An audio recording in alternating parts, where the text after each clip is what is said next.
Welcome to the Swisspreneur Show, a podcast about startup stories and hands-on learnings from experienced entrepreneurs. My name is Sylvan, and I will be your host.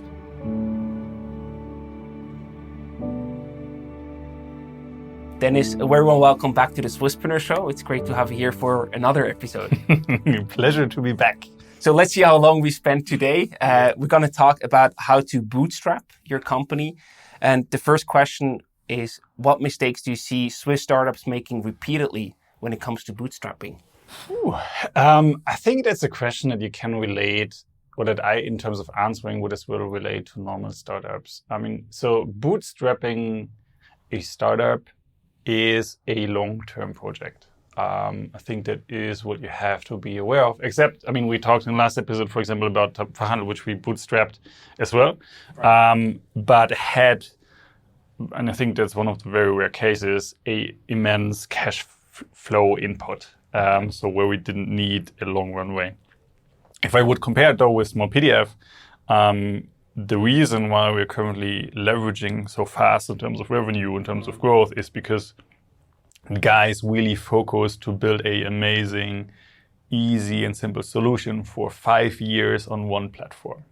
So yes, it was profitable and is profitable from the start, but it's not that they had enough room, to pay them out significant salaries or dividends. So they really sticked to the plan, and they believed in what they're building. And at some point, eventually, it leveraged itself. Right. And I think that is what you have to consider really bootstrapping a company is you need dedication, you need time, and you need resistance. So you won't succeed from the start.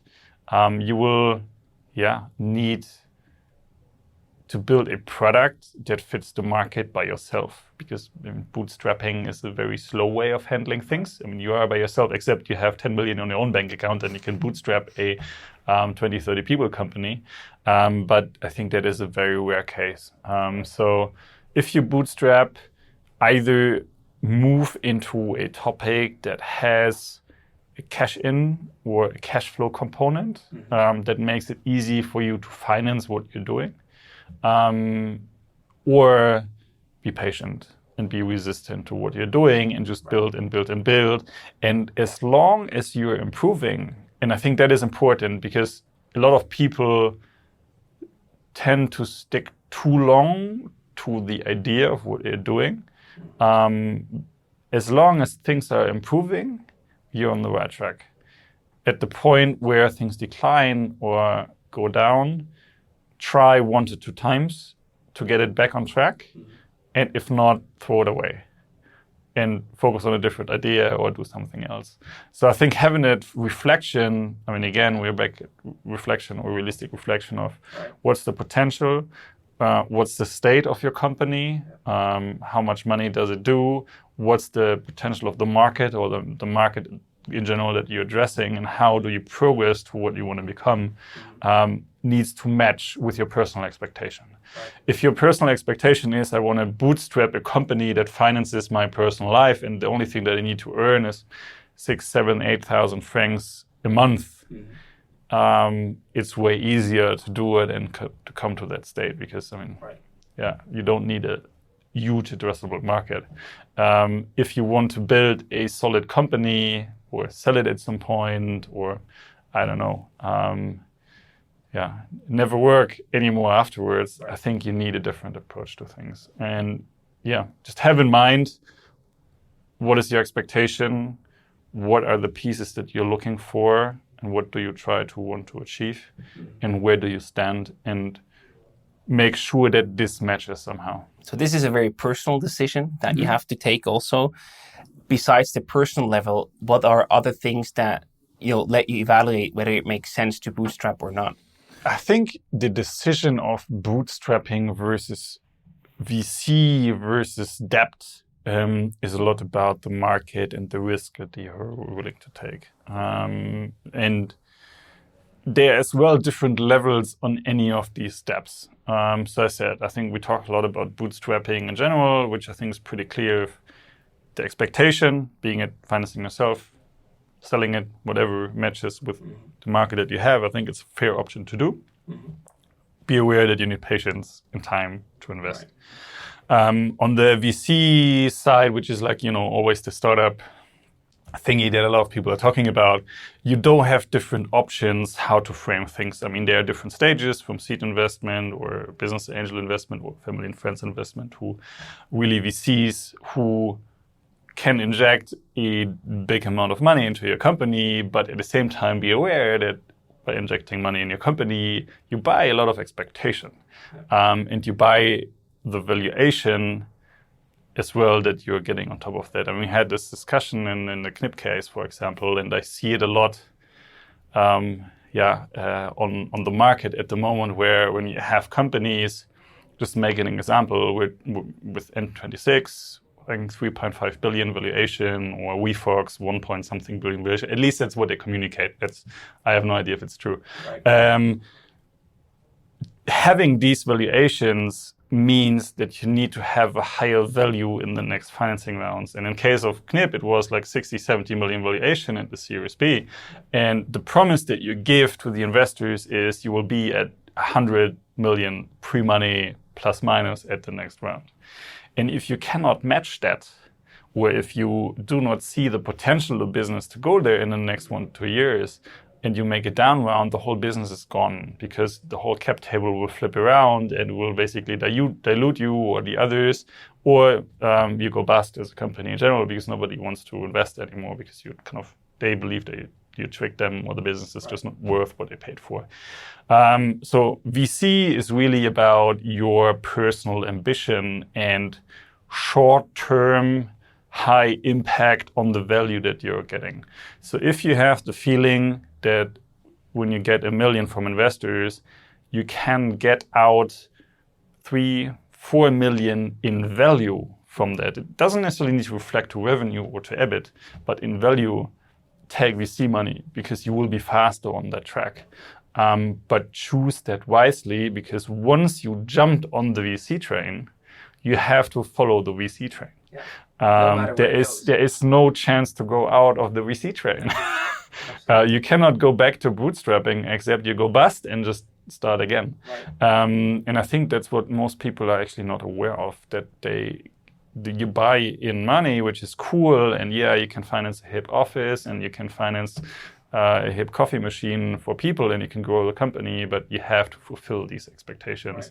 And they are constantly increasing. Point.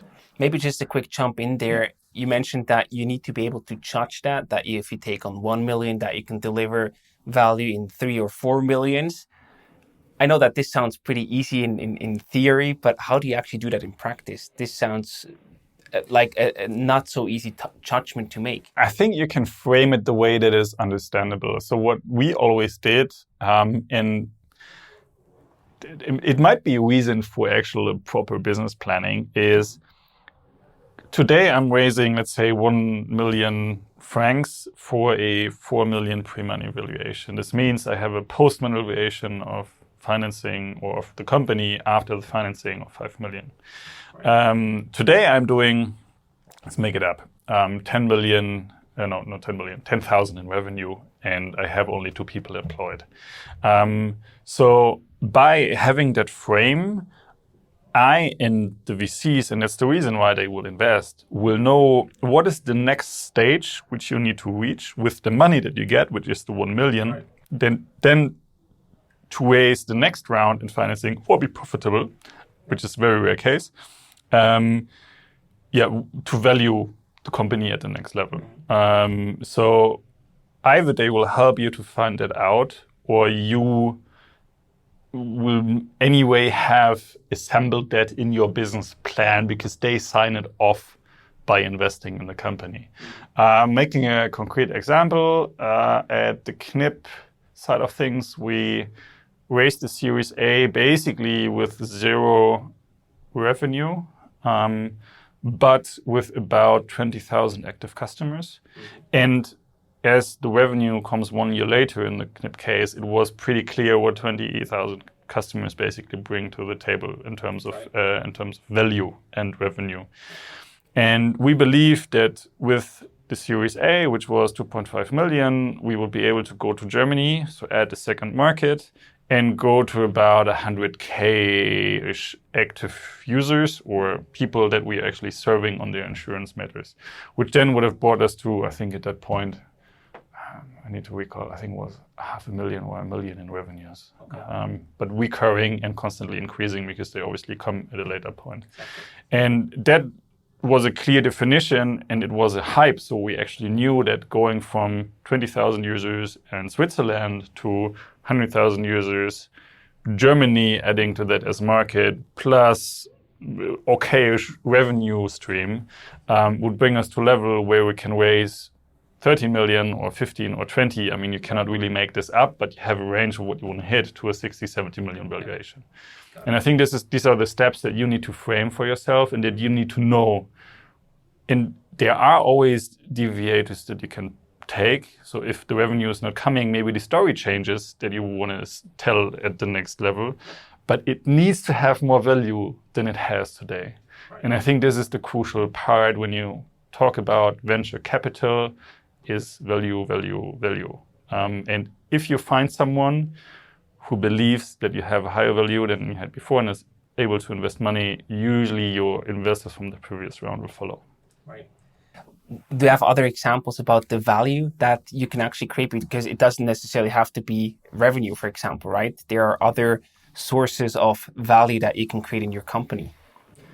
I mean, it always relates to something which is at some point monetizable. Okay. I think that is important. It can be deep tech, that's something different, but I think I'm more, at least from my experience, more focused on ICT and customer-facing cases.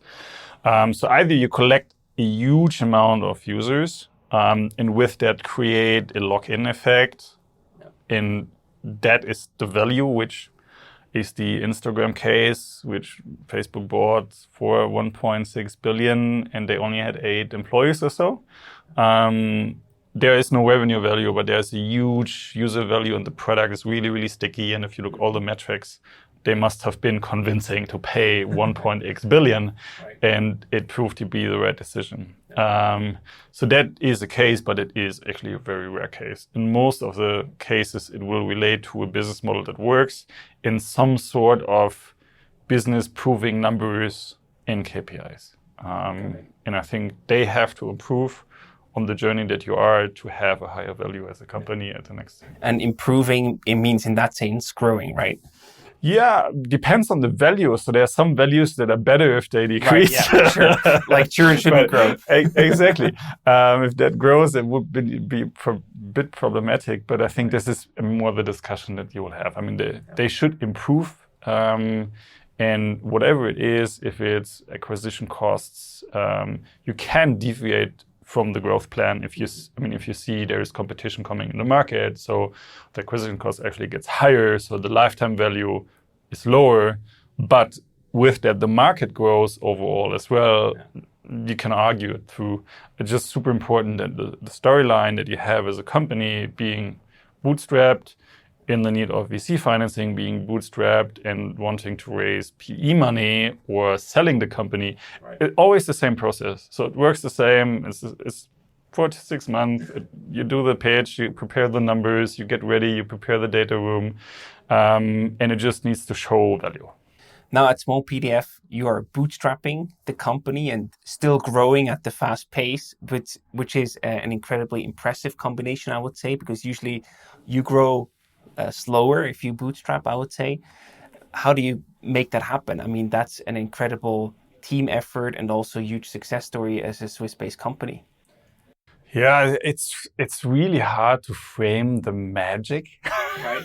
So if I would know the magic in depth and would be able to reproduce it all the time, I think I would definitely sell that one as, I don't know, a book or so. Yeah, that would be nice. But yeah, I think the trick is different from company to company. So I think what we have as Small PDF is a superb basis in terms of organic growth and retaining customers. Mm-hmm.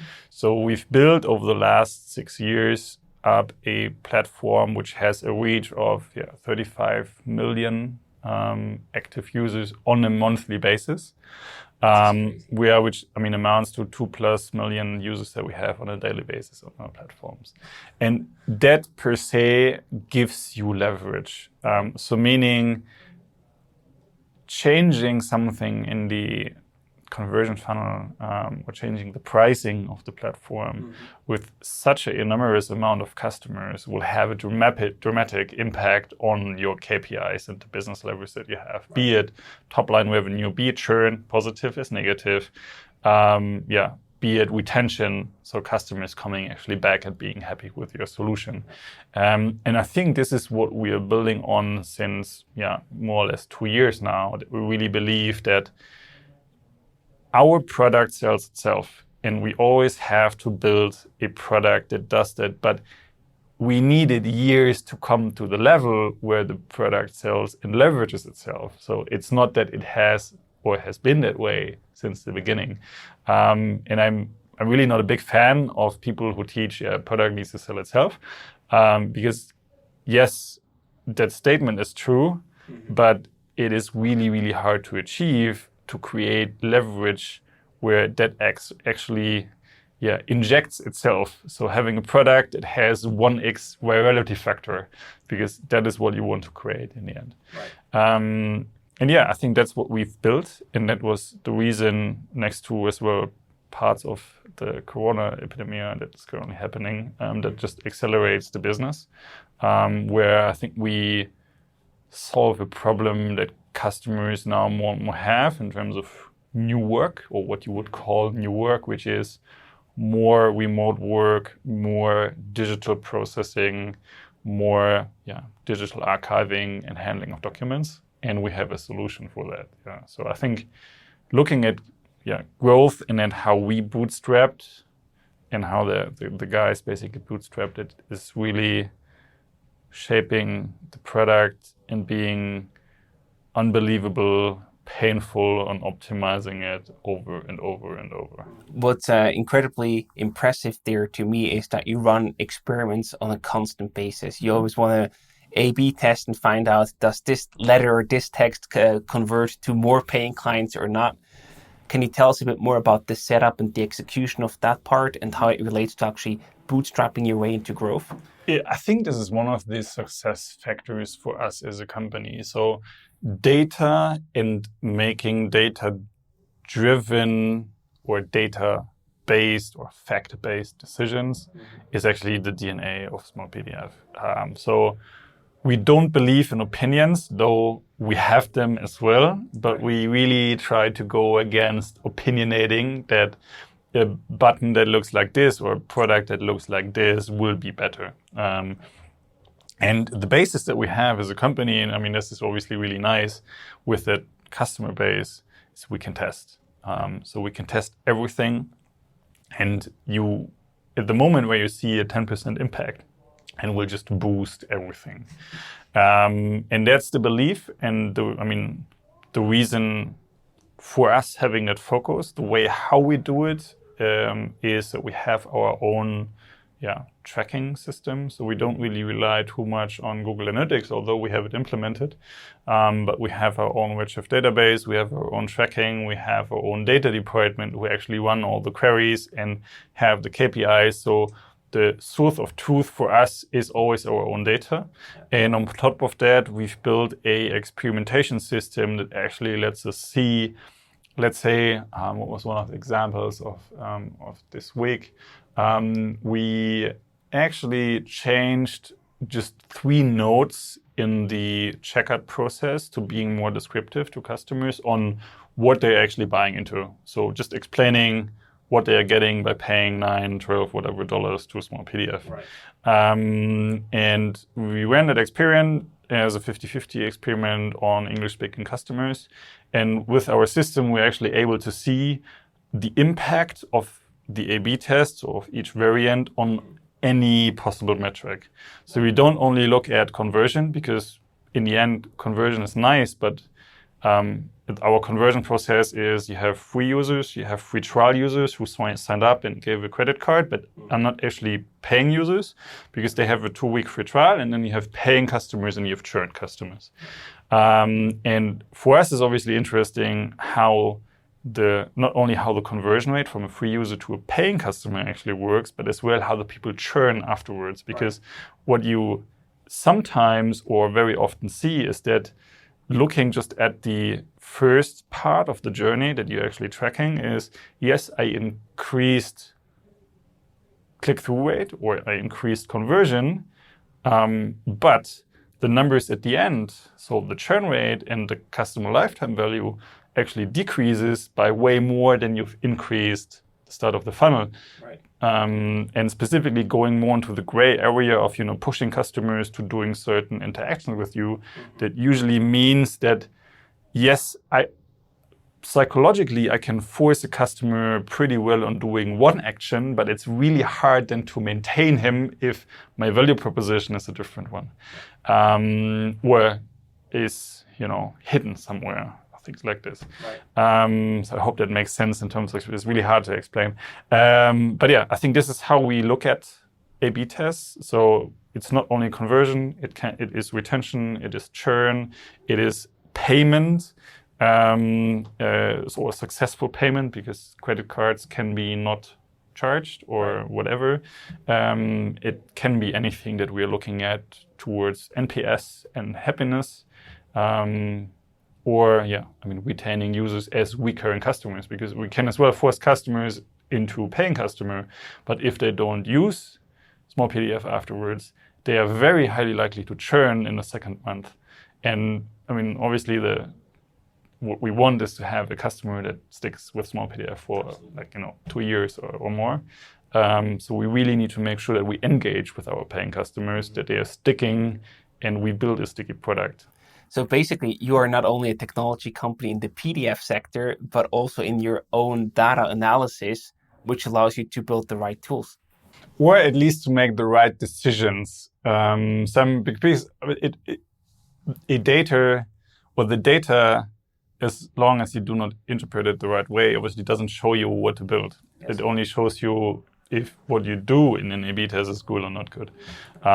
So this is what we call kind of quantitative analysis. So on the user behavior, on the user data, we do one thing as well, which is UX, UI research, which then actually brings up ideas and hypotheses that we want to test. So really having users in-house, preparing customer journeys that they should run through and solve with Small PDF, and with that figuring out what is missing, still trying to make qualitative as well, a bit as quantitative as possible, because you can, asking one customer what he wants, you usually get not the right answer. Yeah. And the second question is, how can the customer know what he actually wants if he doesn't know what is possible? Which is that's a common dilemma. Exactly. But at least you get a feeling for what the problem is, and then the team itself can think about the solution. And how often and with how many people, in terms of users, do you actually run these experiments? So qualitative, I would say on a bi-weekly basis, usually with 5 to 8 people that are here for 1 to 2 hours. Okay. And then really documenting everything, right. Putting a proper synthesis to the back, and then putting hypotheses behind from a product perspective that the product teams can take up and are able to build products or features or flows or whatever it is in the end on top of that. And on the other end, on the quantitative experiments of the A/B test that you have on your website? I think we currently have 40 A/B tests in parallel running. Wow. So I think it's in between the 30 and 40 that we constantly have running. So usually I would say 3-4 a week. Good ones we are launching, and 3-4 we are basically deviating as well or deciding. But you always test them on a subset of your users, right? Exactly. So it's usually a segment of users, so being in the country or language or tool, and then between 10 to 90%, depending on how big we believe the impact is. So, usually what we don't try to do is do heavy tests on the checkout with 50-60% of the user, because you will have negative effects. So you will have negative development on what's currently happening. But yeah, so I think we try to find the right mix. Got it. So there really is the saying, constantly be A/B testing, and you're literally doing that. Yeah, definitely. Yeah. I think we still can improve on that one, that for sure. But I think what you can say is that there is no functionality or platform changed or implemented without testing it. And you also mentioned the importance of the user base. This is always the chicken and egg problem to a certain degree. From your experience, how do you actually build a solid user base that you can then leverage for running these experiments, or also, making use of sort of the compound interest with the subscriptions that you have running and so on? Are there any recommendations of how to build it?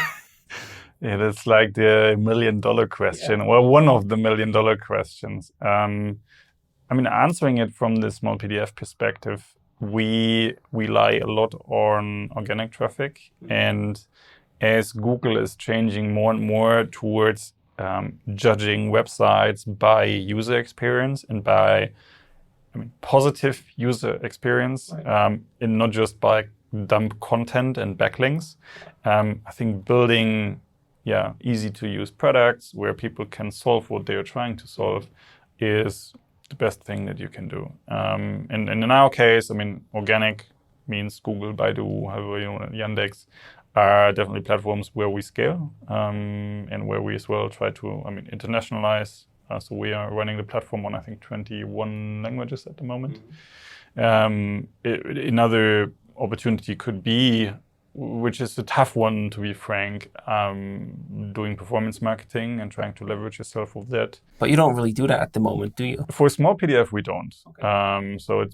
I think it's a valuable thing to do, right, if you find the right channels and have the right metrics, which is tricky, because usually people won't buy something or subscribe for something when they just had one touch point with you, so it needs multiple touch points. So that's a valuable one, and it can relate to Facebook, Google marketing. Even Instagram performance or YouTube at the moment seems to work in some cases pretty well. In some, it's TV. So I think just the whole marketing framework opens there. I very much believe in brand, but this is and can only be a long-term shot. So as a startup, you won't build a brand in the first 1 to 3 years. Yeah. Very rare cases where that's actually possible. But just looking at Zoom at the moment in terms of Corona, they really did a solid job, and they had a good product to solve the needs of the Corona crisis. And they just, look at the numbers and the valuation. I think that's very decently what they did. And when people say we are Zooming, I think then you made it from a brand perspective. And the fun thing that we just discussed today is that they were somehow possible to overcome the usual suspects that I would have expected to be the front runners in that crisis, which is Skype, for example. Yes. So Skype is dead, and Skype is basically now slowly integrated into Microsoft Teams. So that one I find super interesting. But as I said, it's expensive, it is long term. But if you have built a brand that solely has significant value in terms of growth and building an audience, I think you can even bootstrap an audience, but it needs to be rather a niche community approach. So what I'm, for example, referring to at the moment is Figma. So I'm not sure if the audience actually knows Figma. So Figma is basically the next Photoshop, if you want to say it like this. They built a really, really nice product, which basically brings a collaborative design approach from a desktop application, which Adobe Photoshop is or Sketch is, to the browser by leveraging hardware as well from the browser on your device, and with it allowing you to really, in real-time collaboration, design things or comment on designs and things like this. Nice. And they were actually able to convince the whole design scene from their product. And what you more and more see is that people who actually do product design, which is, next to photo and illustration. I think these are the three big fields in design. Moving to Figma, so you very rarely find a Adobe Photoshop or Adobe product as product design software in a startup environment, because everybody's either moving to Sketch or to Figma. So this is, I think, a nice example on how this can work, though it took them multiple years to do that, and it took them a very significant amount of money to do that. Right. But yeah, I think these are more the pieces that I refer to building a proper community and or customer base. So yeah, building the brand is also sort of a higher leverage that you have there, but it probably also takes more risk and more money and time to build it. So it's just a higher bet in the end. Yeah, I'm not sure if it's a higher. You need to be able to afford it, but I think I would always think about it at least from the start. So to have you don't need to have brand values or, a really, really in-depth described brand, but you need to be aware what the brand means and that it is descriptive and recognizable and rememberable. Right. And I think this is where you can build on top. I mean, you see a lot of brands changing their logos and their brand names and their values as well over time. And I think that's totally fair. So you need to adapt on the road, but you need to have a proper basis. And I think this is what you just need to make sure funding your startup. So, I mean, what we've seen with maybe a bad example, but Home24 or whatever. Yeah, so what we did, like, because of the SEO optimized structure of the URLs like 5, 6, 7 years ago, I would not go into this direction anymore. I think it needs to be more recognizable than that. So is that also something that we can expect from Small PDF? A stronger push in the brand direction? For sure. I think we do have with the customer base itself, the brand is built. So we are, I think, recognized well in the kind of document environment. But we can do better.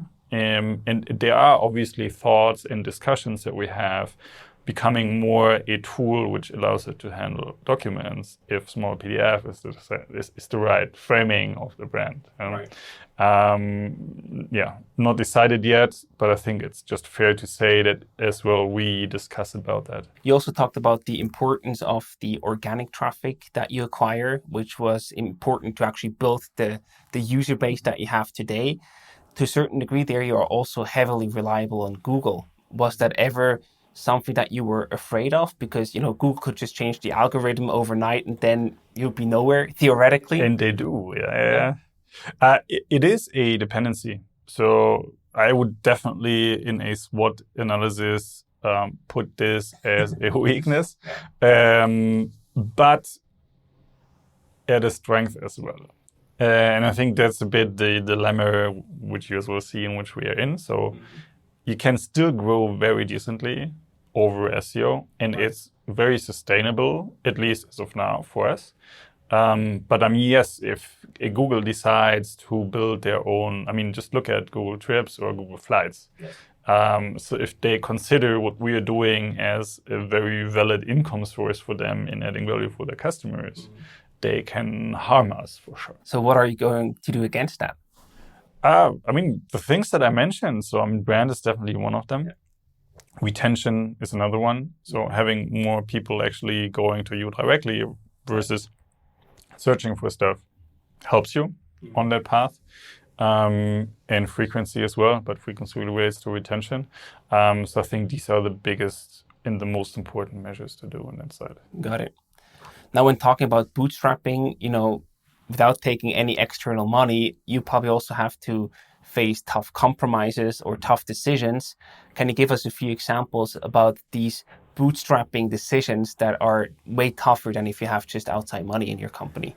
When bootstrapping, and it's definitely learning the focus on your balance sheet or your cash flow, depending on what the focus is and how you earn. Cash flow can be way more interesting if you have kind of first time or high first time or initial payments.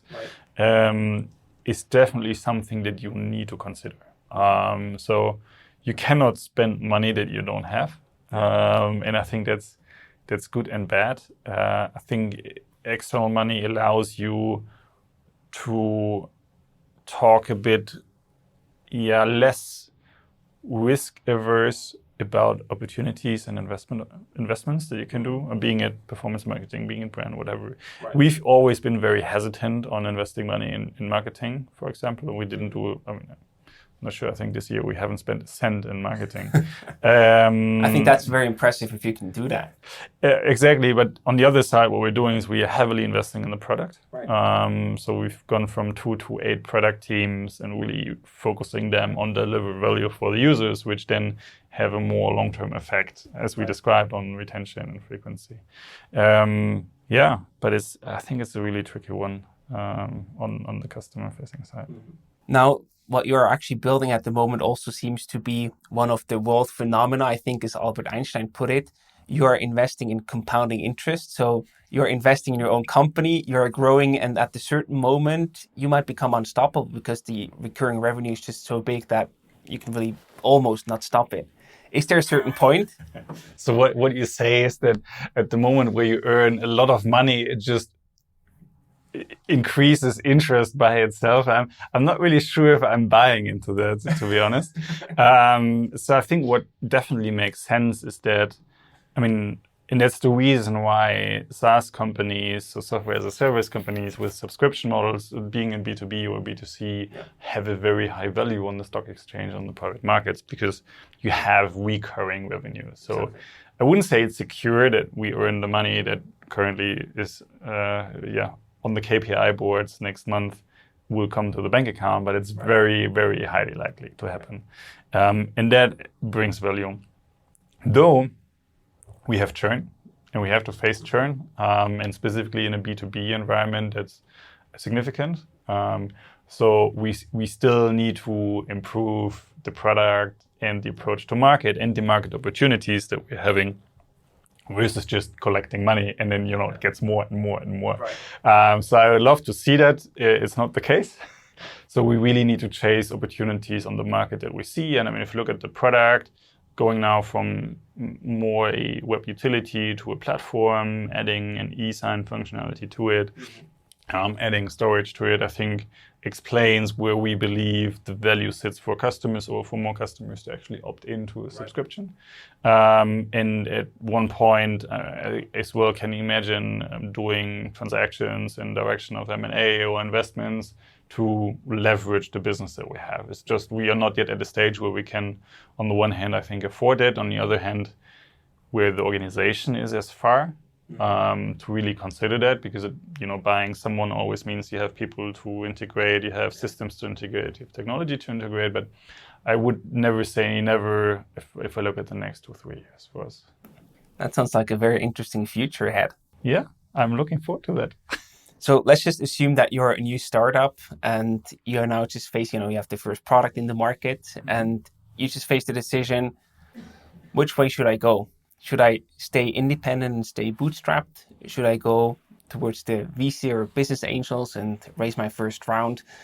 I know we already sort of covered that a bit in the first part, but what would you advise to a young startup to make that decision? So I think one piece that I really learned around the journey is, at the moment where you cannot get a top tier investor on the board that really, and I'm really talking about worldwide scope of your products and really ambitious plans, not about products that anyway are national or somehow related to an area. If you cannot get a tier 1 investor on your deck, which means a Sequoia, an Index, an Excel, I think in Switzerland, I would consider with Alpine one of the best ones, because they have an international scale. And if you look at the portfolio, that's definitely really, really impressive, but they're not a lot.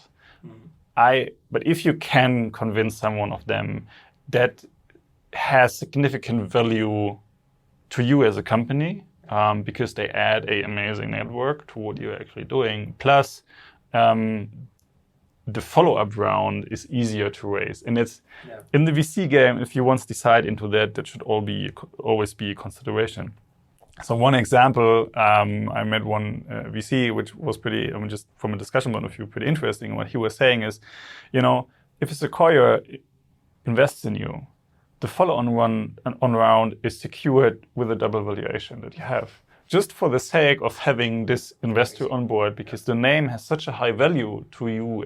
That's not always the case, obviously, but I think it really drives value. But at the point where the name or the network, and network is usually overrated with VCs, or the experience, and experience is usually overrated with VCs, add value to you as a company, I wouldn't do it.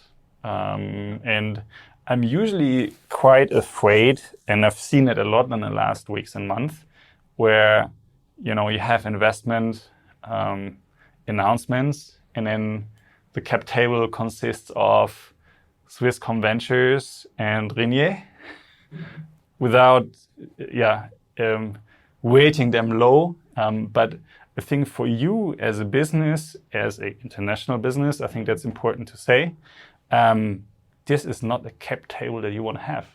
Right. You're not able to scale out of this. No international investor will buy into a shareholdership that consists of corporate venture companies. Yeah. You do need lead investors that are tier one, and there are not a lot in Switzerland. Is there any recommendation about how you can actually win them over for your case? For the assumed venture case that we're talking now about, it's a lot about connections and intros. So usually investors value a intro from former founders that they invested in. And that's the best start of the discussion that you can get. And in the end, it's a discussion, right? So you want to have an eye-on-eye conversation with a VC. And usually after 2-3 meetings, you have a feeling if it makes sense or not, because it needs to fit to you as a person, and they need to believe in what you're doing as well. So I would always, if you don't know the people in person, I would always try to find someone who they invested in who can make you an intro. So what stuck most with me today was really this VC train. If you get on it, you are not getting out of it, no matter where it gets. Is there anything else about, staying bootstrapped or actually bootstrapping your company that you would like to add to today's conversation? I think, what struck me with Small PDF and what the 3 guys actually built, and one of the reasons as well why I joined the company is, I think bootstrapping even now is pretty underrated. So it's not a shame to not have VCs in the company. For me, it's actually the opposite. This is the highest form of entrepreneurship if you can pull that off. But looking at how a venture lab, for example, or all these organizations, train future entrepreneurs, they usually teach VC trains. Right. And I think I just want to make people aware that this is not the only option that you have. You can go the debt direction, and you can go the boots. We didn't cover that. And I think it doesn't really necessarily make sense in the Swisspreneur context. But that's definitely an option, and you can go the bootstrapping route, which can be an option. And bootstrapping doesn't necessarily mean that you don't take any money from externals, but it's different, and it's slower, and it's more focused, and it's more efficient than the VC train. So consider this an option.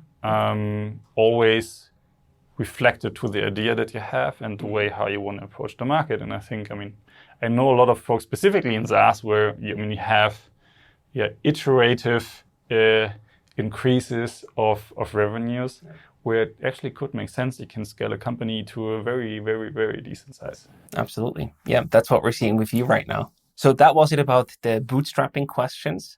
To conclude the episode, I have some small rapid fire questions prepared for you. Okay, I'm prepared. Awesome. So I give you a statement or a selection, and you just make a choice and quickly explain in one sentence why you made that choice. Okay?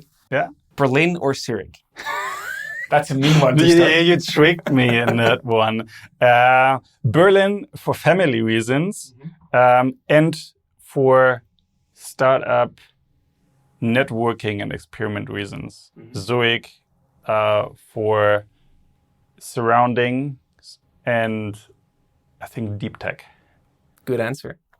Wealth or happiness? Happiness. I think there's no choice there. Makes sense. What makes you smile? A lot of things, actually. I think from a good joke to nicely put sarcasm at the right point.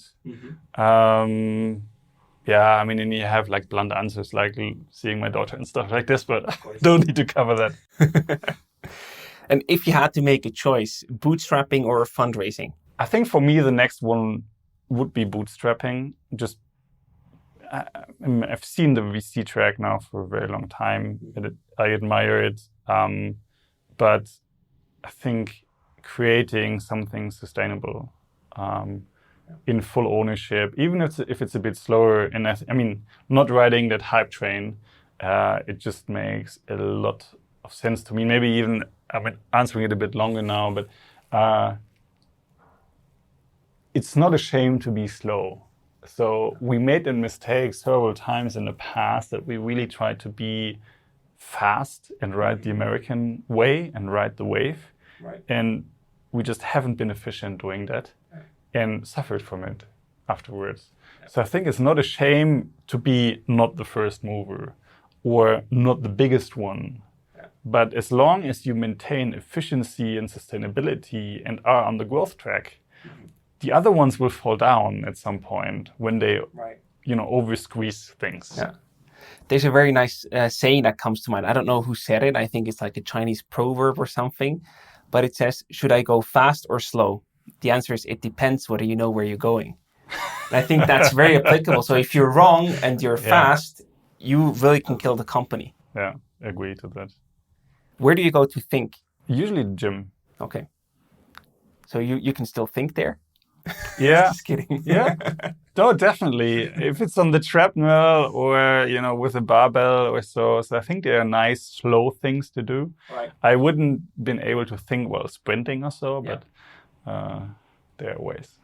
And the last one for you, trade sale or IPO? IPO, because I haven't done it. Awesome. Dennis, thank you so much for your time again. It was Thanks a pleasure talking to you. All the best for the future. I'm sure it's going to be exciting for you, and hope to see you soon. Thank you so much. Thanks for that.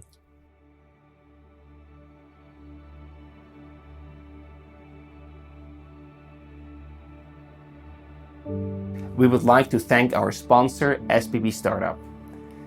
The Swiss Railways launched their own startup program, so no matter if you're already an established company or just have an idea, they are eager to hear from you if you think that your company or your idea is a good fit to the Swiss Railways. You can get in touch with them at sbbstartup.com, and they will support you with internal connections, with coaching, and also are very interested in launching a pilot project with you.